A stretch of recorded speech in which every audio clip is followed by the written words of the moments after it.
Welcome, everybody, to the latest edition of You Get What You Get. I'm Ricky Hampton with my great friends, McDougal and Tim Turner.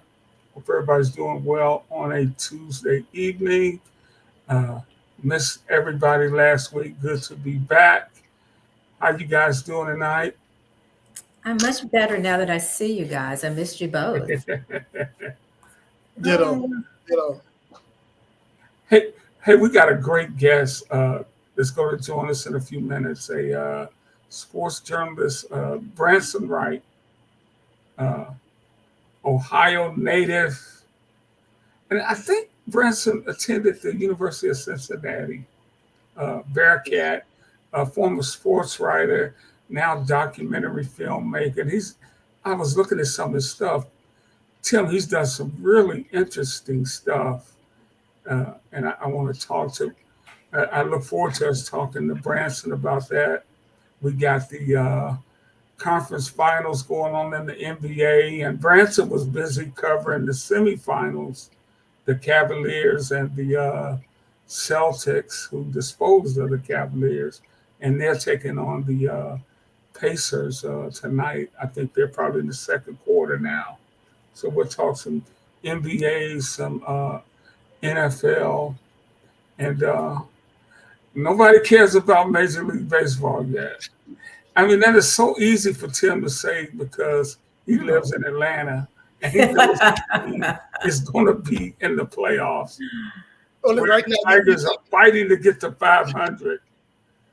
you can't get overly excited about, being I, this I, way in the rush. y'all are so freaking spoiled down here in Georgia when it comes to baseball. Well, So yeah, freaking now, spoiled.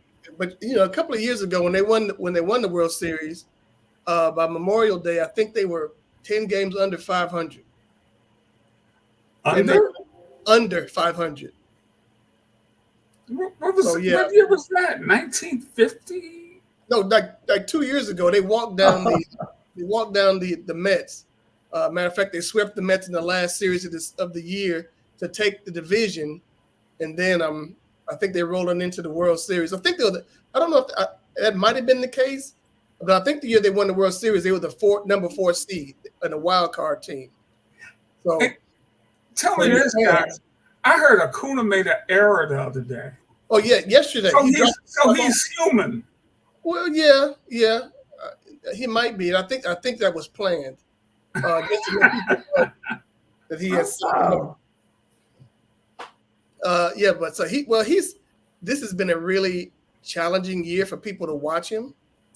When he hits a ground ball to the infield, he doesn't go up to first base. He just kind of like saunters. If it's a bad throw, he's still gonna get thrown out, or anything like that. He plays he doesn't expend a lot of energy on plays that he thinks are just routine. Just like that the fly ball he dropped yesterday. It was in his glove, plopped right out. And it seems like he has lost focus. And you don't want to be the guy to get up there and say, well, he got married. He's got a family now. Oh, come on now. Is that what people? Are you that guy? I'm not that guy, but I was like going, mm-hmm. See, Never mind. He needs Bobby Cox to be around to light him up one time. That he really does, because this manager had gave him a day off after a game where he got picked off of first base twice in the Mets series. Yeah. Not once. In 2 days, he got picked off 3 times. So it gives you an idea that he's not having that MVP year this year. He's having some struggles, as are most of the. It's still early though. Yeah, that's what I'm saying. Like, they were 10 games back. They went on to the World Series and won it. Because the Mets, some guy, Sal Licata for WFAN, an overnight radio dude, declared in June that it was over. He kept saying, it's over. The Mets were going to win the East. And the Mets ended up getting finished by the Braves in the last game of the season, regular season. So, yeah, it's going to be a while. It's not over. And I did, not over. Let me tell you guys this. Today I was at the driving range hitting balls, and this dude rolls up to to the lane next to me to start hitting, and it's Calvin Johnson, Megatron. The tallest golfer in that course right That there. dude, that's the right name for that guy. Yeah. Oh my gosh, he is gigantic. How tall is he? He's 6'5", but I mean that He's dude. huge. He's a huge 6'5". He's not like a thin basketball 6'5". He looks like that like Cletus on Fox Sports. Yeah, I mean, I was thinking y'all gave him the right nickname, Megatron, and then he's running 4.3 something. Oh Dude, yeah. I mean, When he was nicest guy you ever want to meet, though.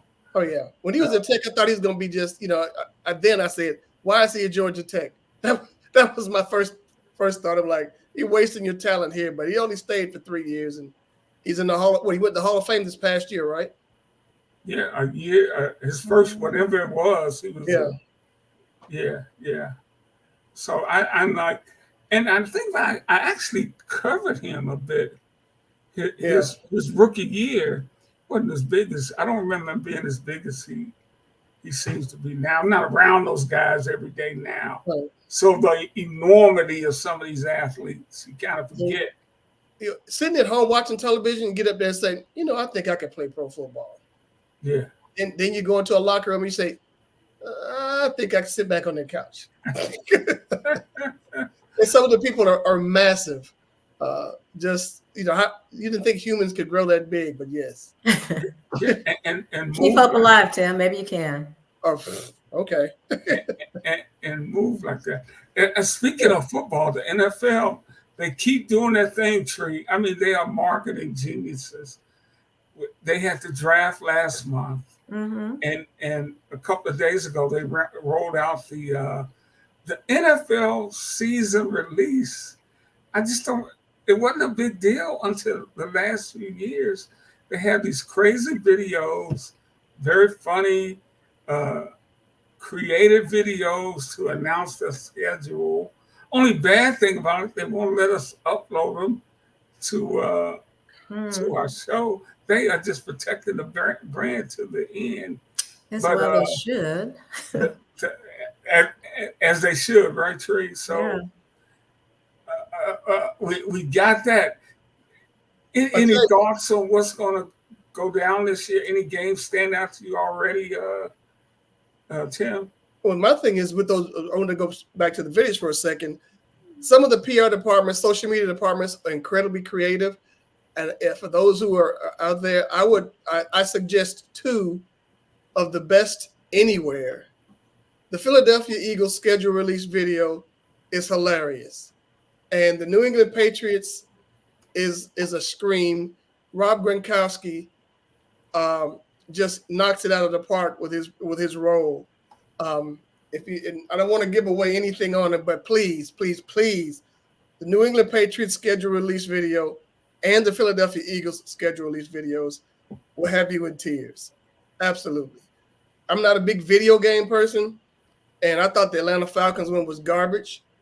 But universally across anywhere else, people who are giving reviews, giving it A+, because it has something to do with it relative to people who play video games. Oh, okay. I didn't get it. I didn't get it at all. And Trey, why do you think? Any idea? Any thoughts on why the NFL would step up a schedule release, which used to be they just, hey, here's the schedule, but now they're just they're going after it. Is this trying to find a new market, new fans? I would think so. They're trying to attract the younger audiences that are into gaming, and also just something different and creative. And so, I'm kind of looking at them again right now. And Tim, you said you didn't get it, so maybe it wasn't for your It's not for me. demographic. Exactly. Or mine. It's like I was like, okay, whatever. But everybody seems to love it, but except me. I just didn't get it. Everybody, or just there were like about 6 or 7 people that would review all the 32 teams videos, and they were like really creative, really great, blah blah blah. and I'm going, I don't get it. So for those who play video games, they'll probably love it. I just never got into that. Never played Madden. Never played any of that. So yeah, it's not for you. It's not for us. nope.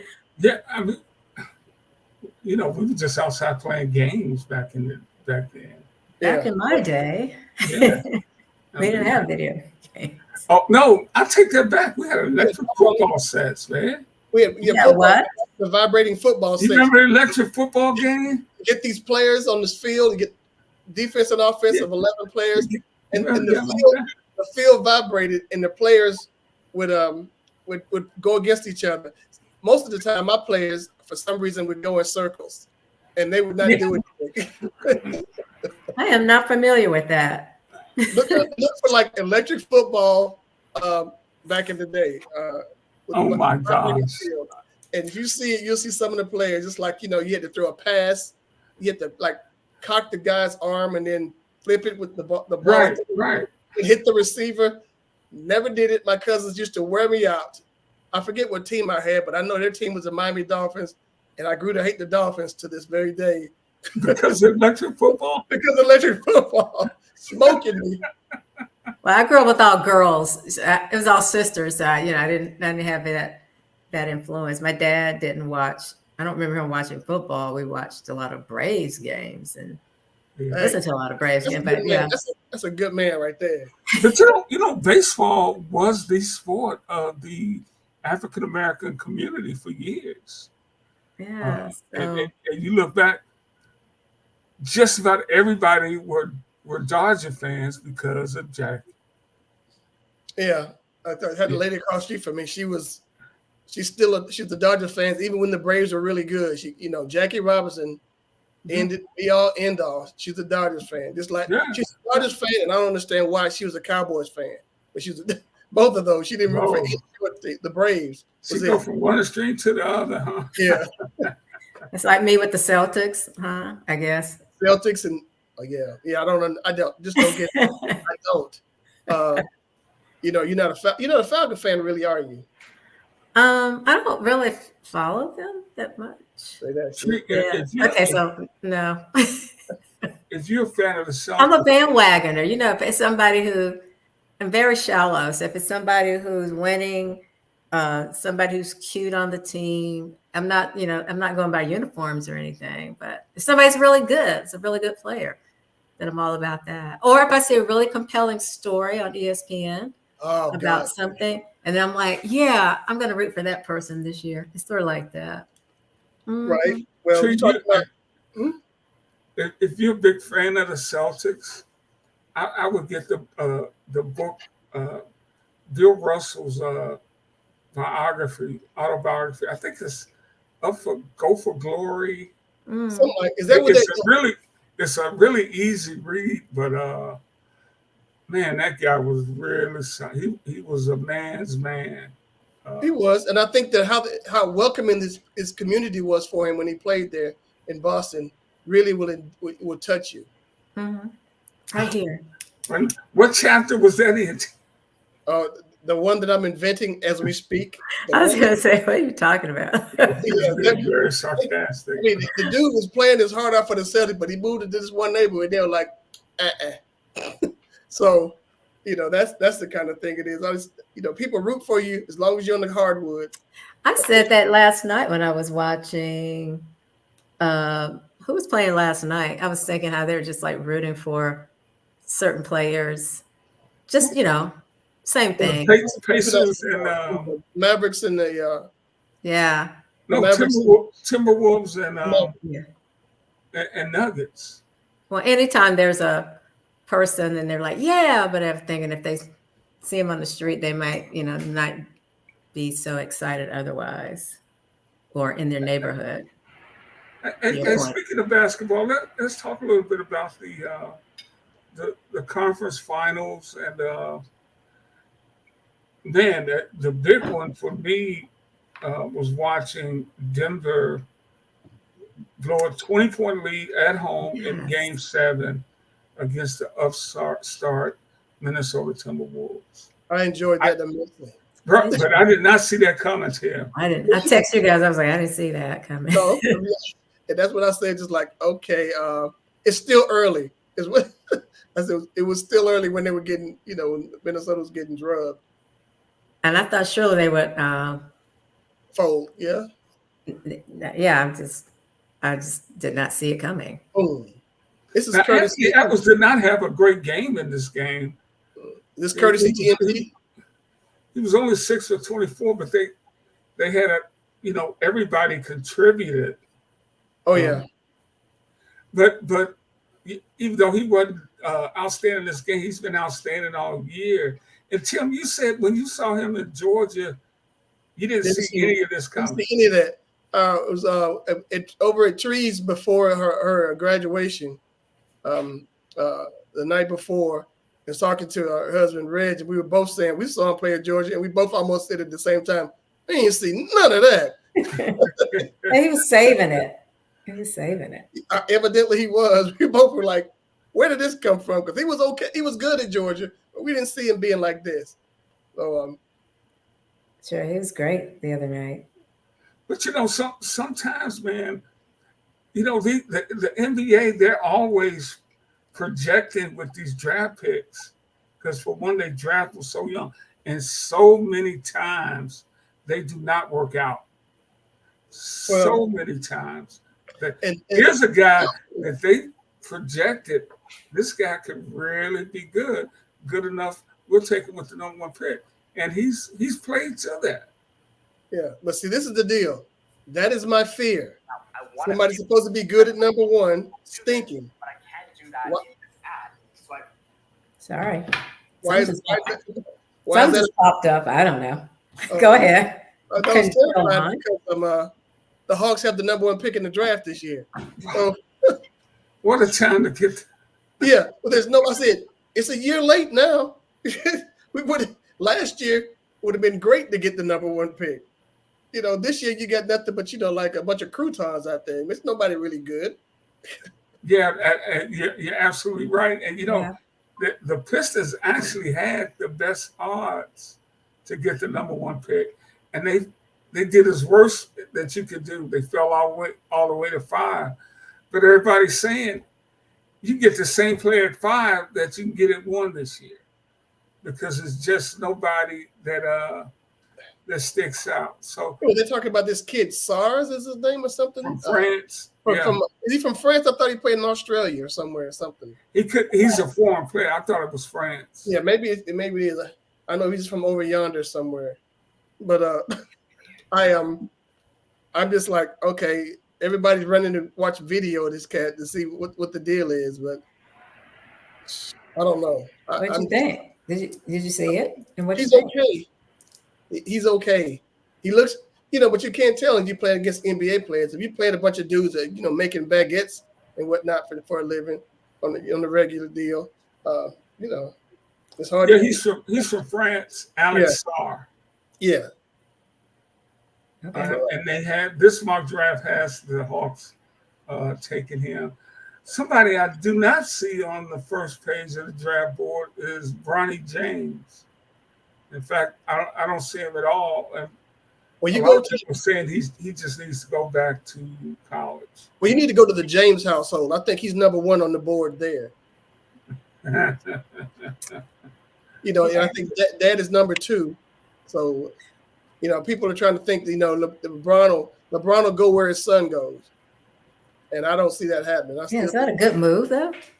Not whoever drafts him, because LeBron's a coach killer. Not if you're trying to win something. Is not a good move. If you're trying to make some money, because they would put people in the seats. But the surprising thing to me, he the Chicago pre-draft camp, which they've had every year for years, he only measured 6'1.5", but his arm span was 6'7". I'm like, dude, he's a crab. That's some. He's got some long arms. Yeah, really. So that'll be interesting to see what he decides to do there, because he could go back and he doesn't need the money, but all these NIL deals out there now. In fact, did you see this? If you are a starting quarterback at a Power Five conference school and you want to transfer, you are worth $600,000 to $800,000 in terms of NIL deals. If you are a standout quarterback, you could make up to $2 million in NIL money. Well, it depends on who you are too, because Right, yeah. But I'm saying Arch Manning is like number 3 quarterback in Texas last year, and he was pulling in a couple of $1 million. Yeah. The Manning name, you know. So I mean, Nepo baby. yeah, pretty much, yes. do you guys got any problems with that? My problem, like I have with any of this, is it's still because they don't know what to do with it. The NCAA don't have any way to regulate it, because I don't think you really can. The deepest pockets are going to get the best players, and they're going to start winning all the time, unless these kids really want to go to some place and play ball. Because there's too many coaches right now talking about kids coming in their office saying, "What are you going to do for me?" And they're talking about financially, not playing time. Yeah. What you going to do for me? And that's not what these coaches got in the business for. And you got kids coming in there thinking about, not even worrying about class. They worried about the money, getting the money now. You talking about class? You talking Yeah, about we're talking about class. about class? What's that? You can forget that. Yeah, I wonder if Caitlin Clark wishes she had just gone back to Iowa for one more year. She could have. And she would have definitely made more money in terms of NIL money at Iowa than she would with her WNBA contract. But she still make money. Very difficult start for her. But is anybody surprised by this? No. Did anybody think she would just come in and just dominate the way she did at Iowa? She's dominating that turnover record she's working on. Because it's like every game she got like 6 turnovers, and people don't, and they will conveniently leave that out of the stats. Last night I watched the end of their game against the Sun, the Fever's game against the Sun, and they had a chance to win. The Fevers, they were 0-3. Indiana is, but she made some. She got a text. She screamed to the referee at one point. So it's like, look, and the announcers for ESPN are so Team Collins that they just let her. It was like maybe she was screaming past the officials, and maybe they thought maybe she's screaming past. And they saw the replay. They said no, she was screaming at them. Anything and everything she did, they tried to make it seem like it was something spectacular. And there were other ladies out there that were really playing hard and doing really well. And then she turned her ankle, I think, early in the first half. I saw that. It looked painful. Oh, yeah. It's tough. And they're going to come at her. She's the hot new thing. These ladies have a lot of pride, a lot of talented players. They're going to come at her and make her earn it. She's going to have to earn it. But really, it's no different than any other rookie that comes in the league. Well, on the floor it is, but off the floor it isn't so much, because one stat they used last night that was actually useful. I think they had 30 in the first couple of home games. They've had 32,000 in attendance. Yeah.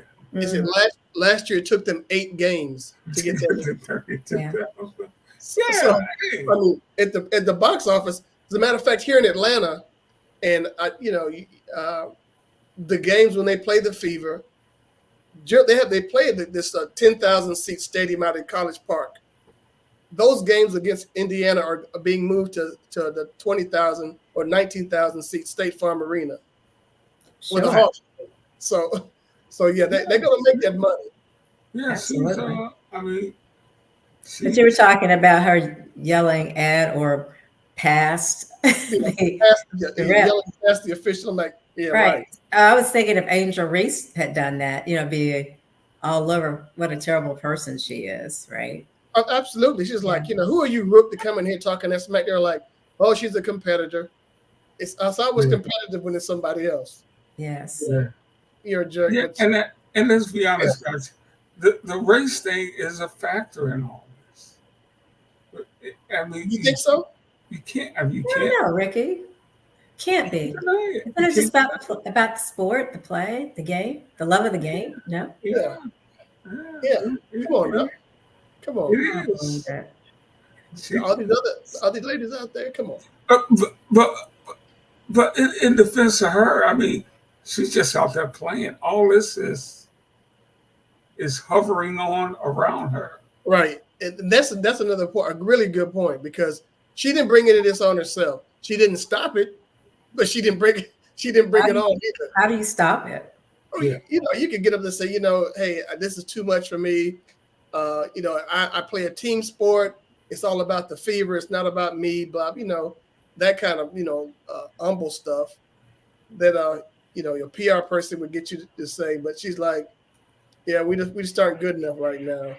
She'll say something like that. And then I'm thinking these older players, we mean we aren't that good. We're not making 7. We're doing our part. What do you mean, Rook? What do you mean we? Yes. Yeah. I can see that.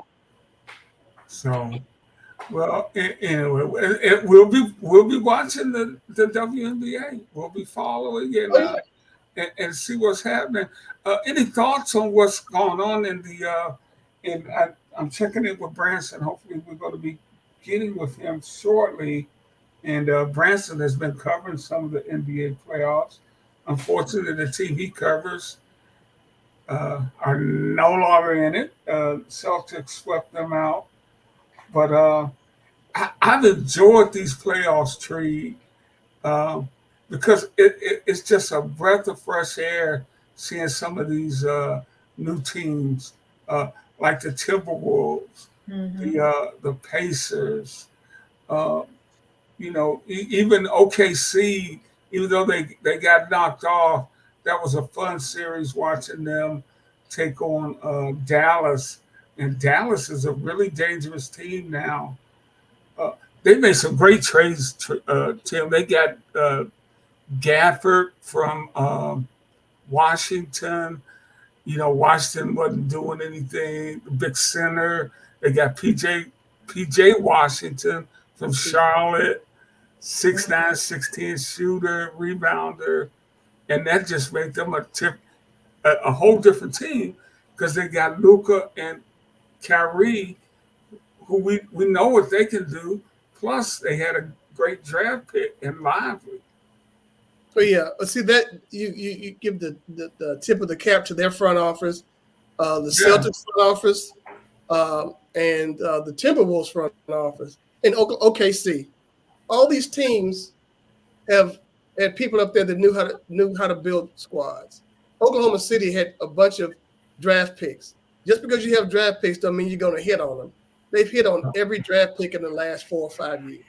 And they've got guys that are contributing, and they're homegrown people. Minnesota, the same way. They picked up people. They brought in Mike Conley to run that team. I think I see where I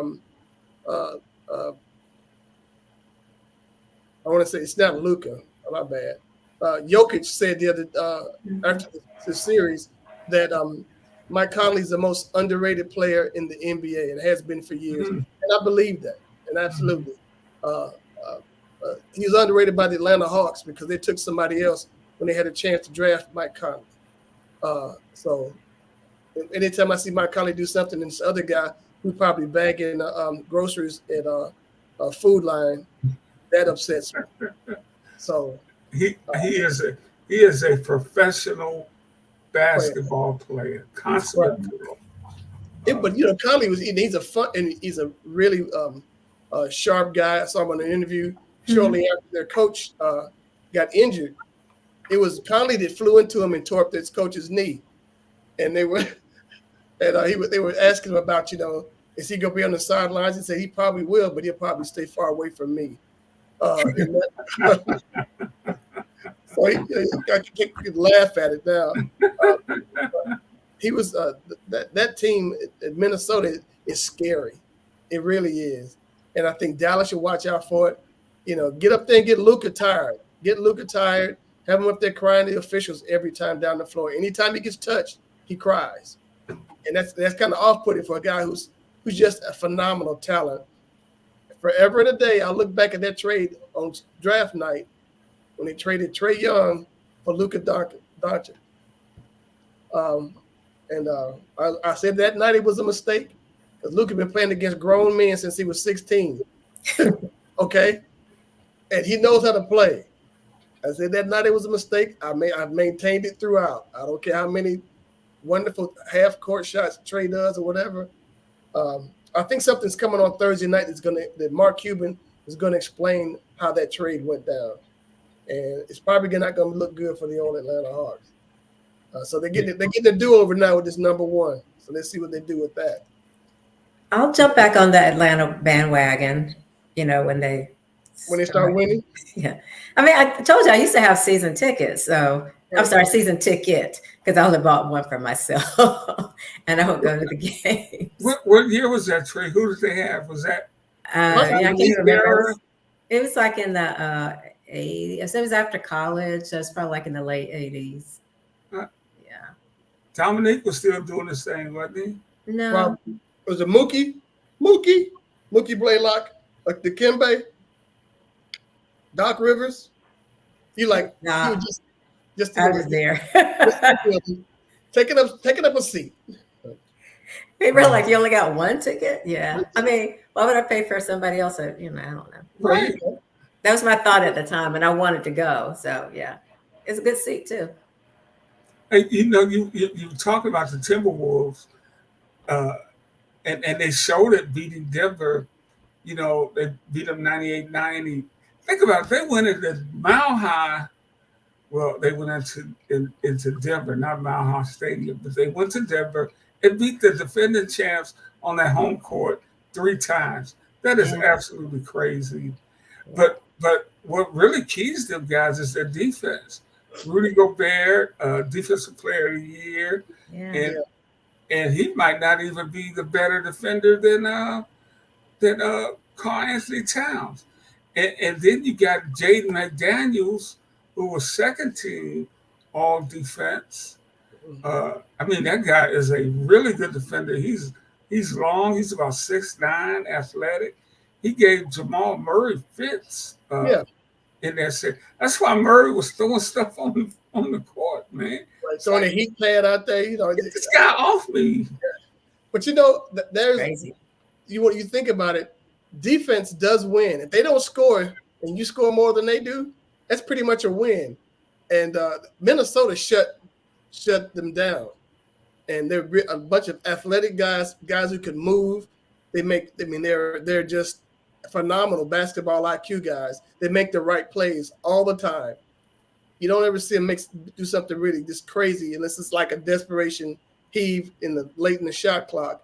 But beyond that, they pretty much know where to go, what to do in any situation, which is refreshing to see these guys are working together like that.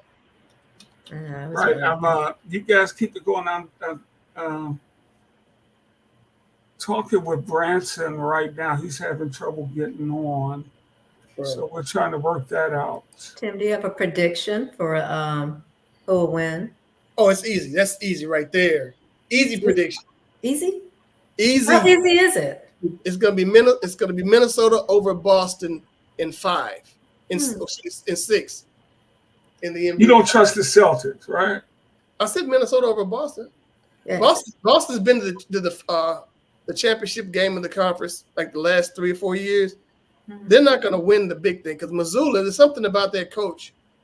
He makes really bad decisions at the most odd times. He doesn't seem like he's always there. They're struggling with the Pacers right now. They're up by a point with like 8 minutes to go in the third quarter. They were tied at the half. So it's really been a struggle for them. You thinking they're going to? The Pacers are really. I'm sorry, tell me. I was just going to say the Pacers. They have been an opportunistic team. They're 6th seed, and they have been able to knock off Milwaukee. They didn't have Giannis. They went in there and knocked them off, took advantage of that. The Knicks were totally beat up, went in there, knocked them off. But Rick Carlisle, he has them playing so differently now. When he was in Detroit, they walked the ball up, played half court offense, Carlisle, tried to defend you. They are absolutely flying up and down the court now. oh, Rick, do you see the note to the side? Yeah, I see our guest right here. Mm. My brother. Hey, I apologize. My brother, man, welcome. Branson, it is absolutely an honor to have you on tonight.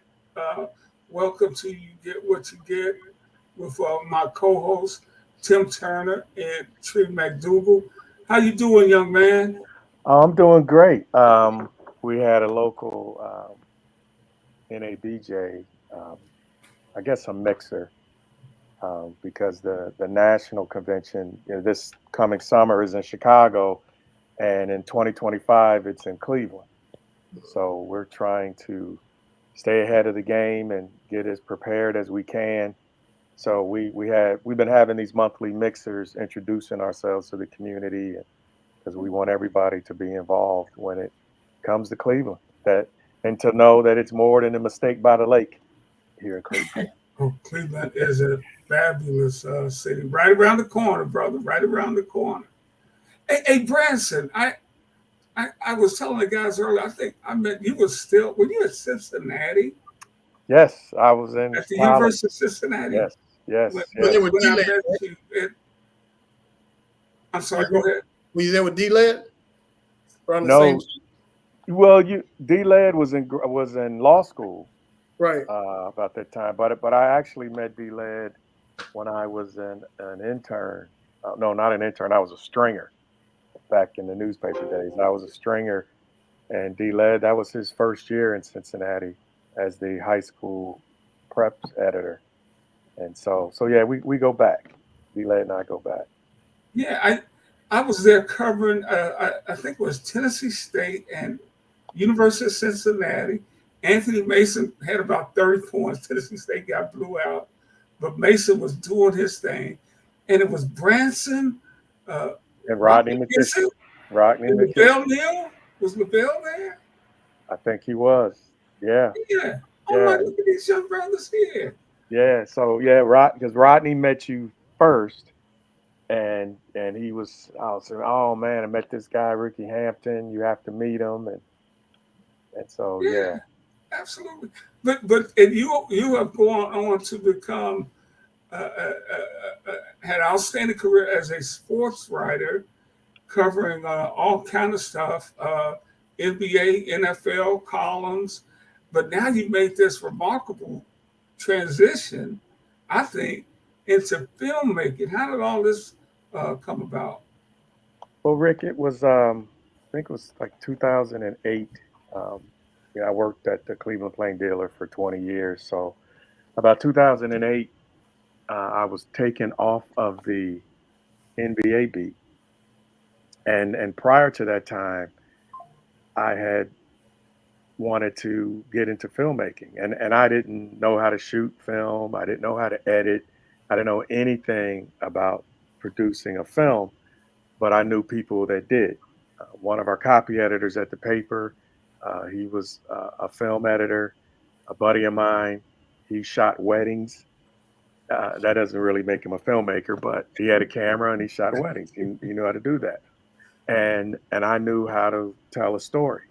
So there was a player out of Dayton, Ohio by the name of Dwight Anderson. Dwight was the #1 high school player in the country in 1978. Went on to Kentucky, transferred to USC. And unfortunately, Dwight succumbed to substance abuse, and he became homeless. But when everybody from Dayton or people from Kentucky or LA talk about Dwight Anderson, talk about how fabulous a player he was. So I didn't think it did him justice to write a story. I mean, I think I'm pretty good at being a descriptive writer, but that doesn't compare to putting something on film. So, with no experience at all, and after like 5 years of friends shooting video, friends helping edit, and then finally we got the story done, and the bug hit me, and so I was off into being a filmmaker. It's beautiful. I'm trying to figure out what I'm going to do next now. That's an inspiring story. Thank Yeah. you. Thank you. In fact, let me play this and then have you talk about it. This is a trailer to some of your work, Branson. On to show that footage. Biggest cliche is that ball is life. The reality is that sometimes life doesn't start until after the NBA. Every time he has an interview, a documentary, they want to show that footage. The media's telling the story. And it's people who's trying to bring this black man down. But let truth be told, when the police came in and got those things, it wasn't laid out like that.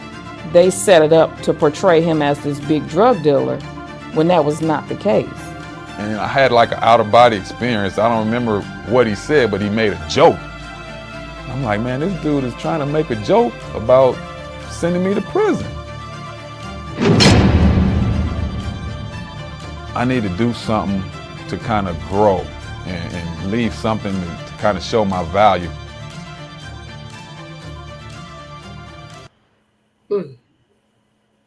Yeah, that was another one that you did. I'm going to play a little bit later, but yeah. Well, quickly, that was the Corey Blunt played for University of Cincinnati and went on played quite a few years in the NBA, Bulls, Lakers, several teams, and it was story was about his journey from junior college, a nobody basically in junior college, to becoming a draft pick after playing for Cincinnati.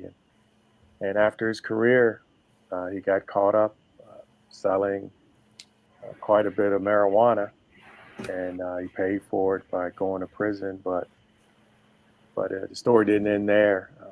Corey was, good people make bad decisions, and he made a bad decision. But after prison, he went on to have a productive life, which he continues to do. He has programs in Cincinnati.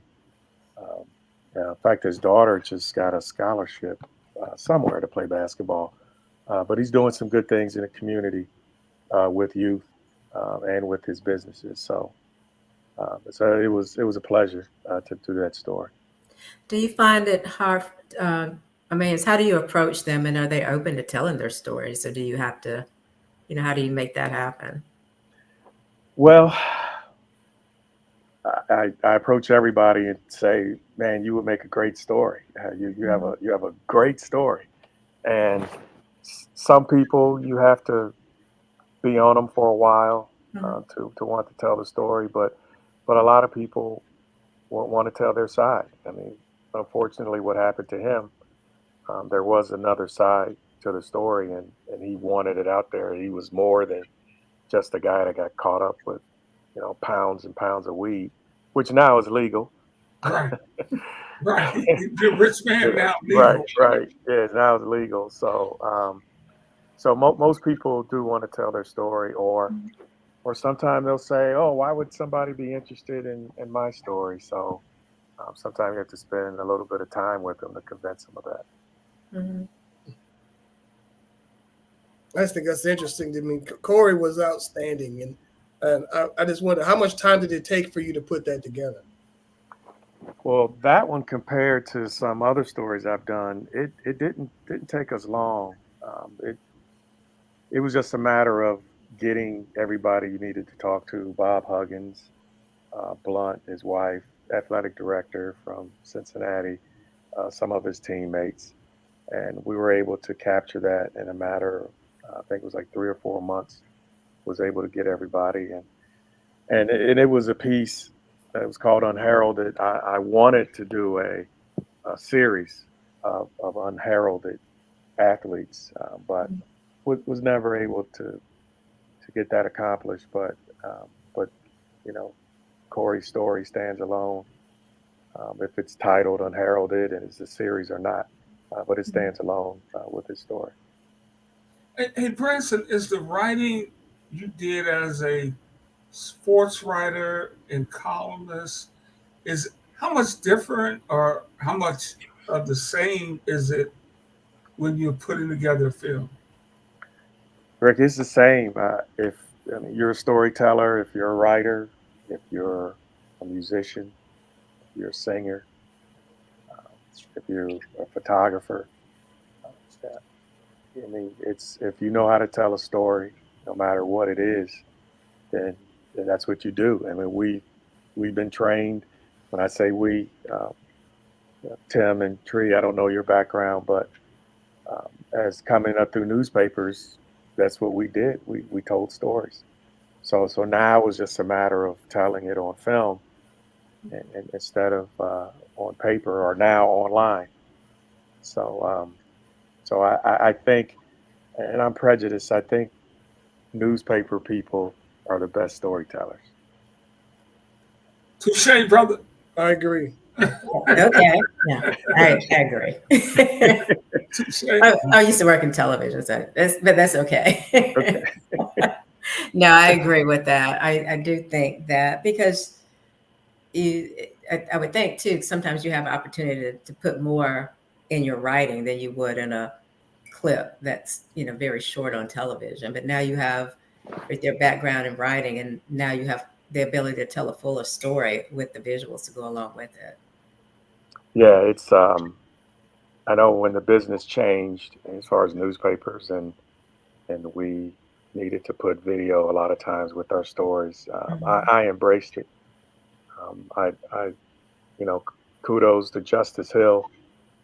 Justice Hill worked in Detroit and worked at a few places. And when that transition was coming along, Justice advised me to learn how to shoot and edit and to add that to your story, and it would enhance your story. And it was like the best advice. So I looked forward to writing and also using the video to contribute, to what people were reading. Yeah. And our viewers out there is BransonWrightFilms.com, BransonWright Films.com. He's got a bunch of fantastic stuff up there. Branson, I want to play this clip also.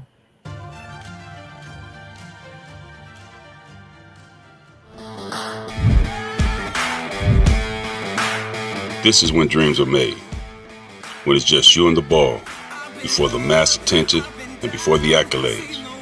The dreams begin here. 5 seconds, down to 4, 3, down to 2, Hart puts it up, he got it! Cold-blooded 3 to win the game! But no matter how difficult or how well you perform, your greatness is not always measured by the number. The stats are not why you play.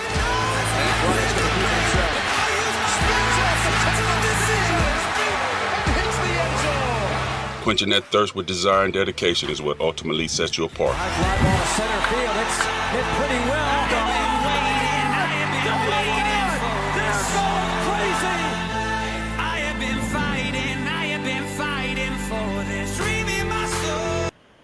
Branson, tell me this before you talk about the film.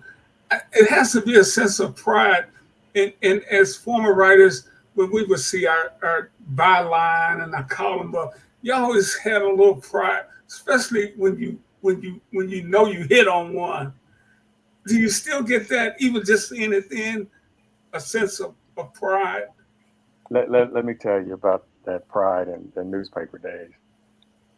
And you remember writing, when I was a stringer and they would allow me to cover high school games. So Friday night, I'd cover that game. And then Saturday morning, when the newspapers are delivered, your name was going to be in the paper. I couldn't afford a newspaper. So hopefully my neighbor from back then's not listening. I would go to my neighbor's lawn, unravel the paper, go to the sports page, look at my name, roll it back up neatly, and put it back on his lawn. I just wanted to see my name by Branson Wright. That was such a big deal. And film wise, it's that same feeling when I see my name up there. But I think maybe nothing matches when you're trying to get somewhere, if you will, and you would see your name there in the newspaper. It was that was a euphoria that really be hard to match. And you did roll it back up, so Oh yes, neatly. They never knew. It was real nice. And mum's the word. We won't talk about it again. Now, what was that piece that we just looked at? Well, that was the intro to Unheralded. Okay. Yeah, that was the intro. Okay. So show another one. That's the only one we could get to upload. Okay. Did other people at the newspaper help you as well in terms of redirecting you? Because I'm thinking about another plain dealer person, Margaret Bernstein. Margaret, yes. Margaret. I mean, was she like instrumental? I mean, I think she was a great writer when she was doing features. I'm thinking back in the day. Right. Well, Margaret, I was in sports. Right. So, I mean, I know Margaret, but we didn't have much interaction. And in fact, a lot of people at the paper, except for the copy editor, they didn't really know this transition that I was doing. I mean, they heard rumors about it, which, probably led to me coming off the beat, but because, could see that I was transitioning into something else. But when people find out about it, it was kind of a wait and see. Mm-hmm. But once my first film, which was The Blur, once that was released, and then The Women of Troy and Believe Land, when those started to come about, then I was looked at as, he's just not a reporter. This guy's actually doing films. So were you early in the days of LeBron's career? Oh yeah, I was there. In fact, I had written a story for ESPN Anscape. It was the 20-year anniversary of when LeBron had this secret workout with the Cavs when he was in high school. And all it was, and if you have a chance to read it, John Lucas, who was the coach at the time, he always allowed pickup ball, high school guys in the area, college guys in the area, and LeBron came. He was a junior going into his senior year that summer, and he played pickup ball with these NBA guys, and you would have thought they were high school players. I mean, it was amazing. In fact, I had called my editor after LeBron had played, and I said, hey, I came here just to see some pickup ball, but this kid, I described what he did. He said, okay, we need to write a story. You need to write about that. And I wrote about it, and the Cavaliers got fined because the NBA told the Cavs don't have him around. Snitch. Yeah, and they did, exactly. Whatever the fine was, that makes that paper thing look kind of minor now. Right. It was worth the fine. Branson, are you surprised to see the man? I'm not even talking about his basketball. You saw him as a kid. You know him and talk with him, travel with him. Are you surprised to see the man he's become off the floor? I think the only surprise is that, what he's become. I mean, people predicted he was going to be a great player, but he's even gone beyond what we imagined. I remember Len Merritt, who one of the heads of Nike, and I was frustrated quite a bit. I wasn't getting the interviews that I wanted from LeBron. He wouldn't cooperate as I thought he should have. And Lynn Merritt would remind me that he was just a teenager. And he would say, look, he says, as he gets older, it's going to change. It's going to change when he gets older. And he was absolutely right.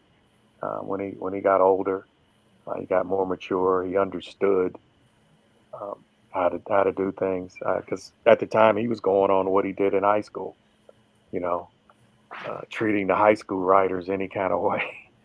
But as he got older, he understood his responsibility to the media and how it benefited him. But yeah, and I always quite often when I see him, I said, man, when the first time we met, you called me sir. Now you probably call me blah, blah, blah.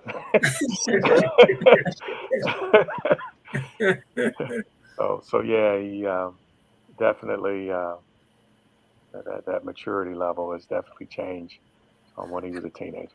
Hey, we just got a few more minutes, Brad. You got to come back, man, and talk some more about your work. But you just got, we couldn't get you on a couple of weeks ago. You actually covering playoffs games. Just your thoughts overall on what we're seeing in the NBA throughout these playoffs so far. Oh, it's new sheriffs, plural, in town. With Ant-Man, doing what he's doing. And it's, and I've always told people, when Michael Jordan retired, did the NBA go out of business? No. When LeBron James retires, will the NBA go out of business? No. Yep. There's always going to be somebody or bodies that's going to step up and just be that new group to carry the NBA on. And you're seeing in these playoffs with these young guys and even not playoffs. Our man in San Antonio, 7-1 or 7-4 or whatever he is, and doing the things he has. And then he made all defensive team as a rookie. So, I mean, it's just, the NBA is just going to continue to get better. David Stern did what he wanted to do to make it a global game. Not just great players here in this country, but great players from all over the world. So it's a great game, great players, and just think there's probably some sixth grader somewhere around the world that he's going to be the next great thing. Yep, right now. Hey, finally, you were just here in Detroit for the draft, working on your next project. Can you tell us a little bit about that before we get out of here? Oh yeah, there's I have a film coming out next month. A gentleman by the name of Quantez Stiggers. Quantez was drafted in the 5th round by the Jets. He's only the 4th guy drafted that didn't play in college. And Quantez, quickly his story. Quantez went to Lane College in Tennessee. Didn't play because of the death of his father. So he went back home to help his family. He was dealing with depression, stayed out of football for a year. His mom signed him up to 7-on-7 indoor football, did well. The Canadian Football League saw him, gave him a tryout, made the team, became a starter, and became CFL Defensive Rookie of the Year. Played in the East-West Shrine game, had his pro day in Atlanta. Georgia Tech wouldn't allow him to have his pro day there. 10 scouts showed up at Georgia Tech's pro day. 30 NFL teams showed up at Quantez's pro day. And wow, now that's about he's right, giving Tech's talent. Yeah. Now he's NFL and a good kid, and I know it's almost time, but I always like to share how when he won Defensive Rookie of the Year, people commented on the jewelry that he had on and talked about the drip and things of that nature. And he said, "Hold on, this stuff is made out of glass. I have a fiance and a baby. I buy diapers. I don't buy jewelry." Love it. Keeping it real. There you go, brother. Yes. There you go. Love This it. has been fantastic, Branson. And please come back because I got a couple of questions. I'm just holding for next time. You don't want to go overtime? You know what? Let's go 5 more minutes. Let's do it. Actually, this is a question for Branson and Tim as former newspaper people. I have my thoughts on it too. Would you tell a youngster now, if you met somebody at a basketball game like I met you, Branson, would you tell them to pursue a career as a sports writer? I'd like to hear from both of you guys on that. Branson just put his professor Yes, It's serious. on somebody. Serious question. Tim, you want to go? Yeah, I'll let you finish that up. I would say no. With the advent of AI and people are looking at shareholders and people are trying to cut corners and expenses as much as they do, it's really hard. It's really hard. These guys have to be multimedia people now. You have to not only write stories, you have to shoot video, you have to edit all these different things. You're a one-man band. In newsrooms where you used to have like 200 people, they're like a couple of dozen now. And they're expected to still do the work of 200 people. Yeah. In the sports departments, they've pared things down so much. Preps get the short shrift of things. People just say, well, we don't do agate anymore, baseball boxes. We just let you guys look at that online or go somewhere else.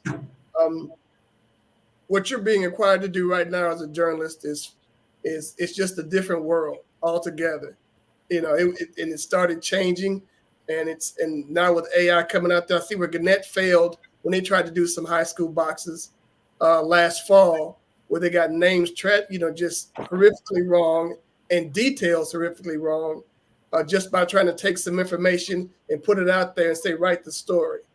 You have to combat that kind of stuff because AI is going to be refined, and people are still going to think that machines could do a better job than people, which you can't do that because the human element is too much in sports.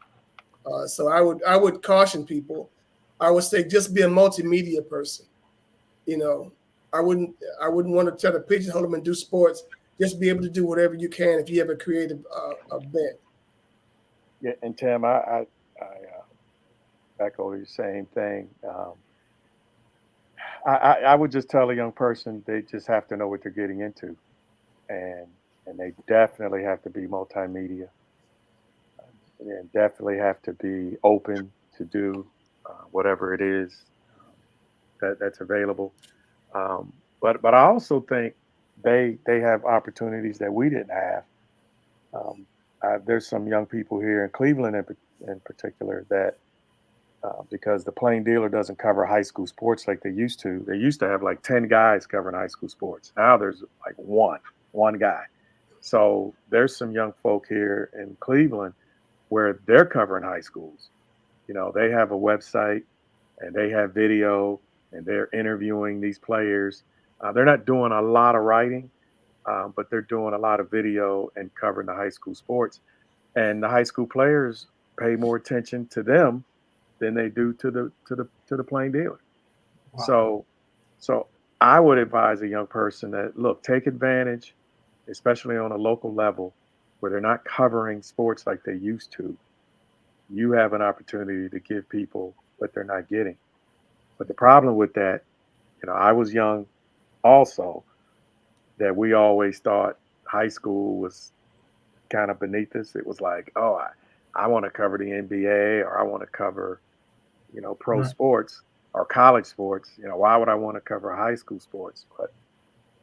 But I wish I was younger because I would definitely take advantage of covering high school sports in communities because you're not getting it like you used to. I mean, we talked about we love seeing our names in the paper.